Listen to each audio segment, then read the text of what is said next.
ৰান্ধনী অংগনবাড়ী কৰ্মী আৰু সহায়িকাসকলৰ পাৰিতোষিক আদি বৃদ্ধিৰ দাবী সম্পৰ্কে অৱগত হৈছে।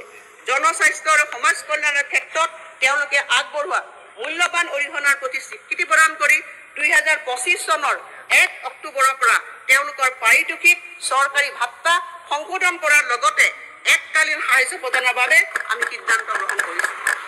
চৰকাৰে আশা কৰ্মী, PM পোষণৰ ৰান্ধনী, অংগনবাড়ী কৰ্মী আৰু সহায়িকাসকলৰ পাৰিতোষিক আদি বৃদ্ধিৰ দাবী সম্পৰ্কে অৱগত হৈছে। জনস্বাস্থ্য আৰু সমাজ কল্যাণৰ ক্ষেত্ৰত তেওঁলোকে আগবঢ়োৱা মূল্যৱান অৰিহণাৰ প্ৰতি স্বীকৃতি প্ৰদান কৰি 2025 চনৰ 1 অক্টোবৰৰ পৰা তেওঁলোকৰ পাৰিতোষিক চৰকাৰী ভাত্তা সংশোধন কৰাৰ লগতে এককালীন সাহায্য প্ৰদানৰ বাবে আমি সিদ্ধান্ত গ্ৰহণ কৰিছোঁ।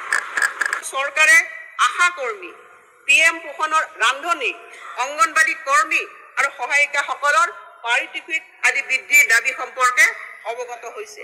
জনস্বাস্থ্য আৰু সমাজ কল্যাণৰ ক্ষেত্ৰত তেওঁলোকে আগবঢ়োৱা মূল্যৱান অৰিহণাৰ প্ৰতি স্বীকৃতি প্ৰদান কৰি 2025 চনৰ 1 অক্টোবৰৰ পৰা তেওঁলোকৰ পাৰিতোষিক চৰকাৰী ভাত্তা সংশোধন কৰাৰ লগতে এককালীন সাহায্য প্ৰদানৰ বাবে আমি সিদ্ধান্ত গ্ৰহণ কৰিছোঁ। ৰান্ধনী অংগনবাড়ী কৰ্মী আৰু সহায়িকাসকলৰ পাৰিতোষিক আদি বৃদ্ধিৰ দাবী সম্পৰ্কে অৱগত হৈছে। জনস্বাস্থ্য আৰু সমাজ কল্যাণৰ ক্ষেত্ৰত তেওঁলোকে আগবঢ়োৱা মূল্যৱান অৰিহণাৰ প্ৰতি স্বীকৃতি প্ৰদান কৰি 2025 চনৰ 1 অক্টোবৰৰ পৰা তেওঁলোকৰ পাৰিতোষিক চৰকাৰী ভাত্তা সংশোধন কৰাৰ লগতে এককালীন সাহায্য প্ৰদানৰ বাবে আমি সিদ্ধান্ত গ্ৰহণ কৰিছোঁ।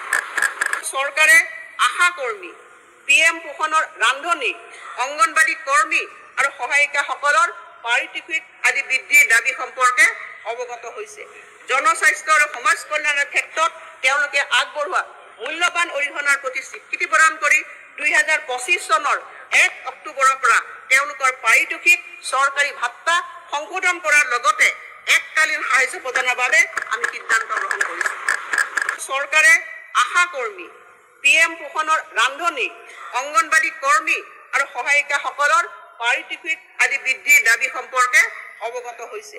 জনস্বাস্থ্য আৰু সমাজ কল্যাণৰ ক্ষেত্ৰত তেওঁলোকে আগবঢ়োৱা মূল্যৱান অৰিহণাৰ প্ৰতি স্বীকৃতি প্ৰদান কৰি 2025 চনৰ 1 অক্টোবৰৰ পৰা তেওঁলোকৰ পাৰিতোষিক চৰকাৰী ভাত্তা সংশোধন কৰাৰ লগতে এককালীন সাহায্য প্ৰদানৰ বাবে আমি সিদ্ধান্ত গ্ৰহণ কৰিছোঁ।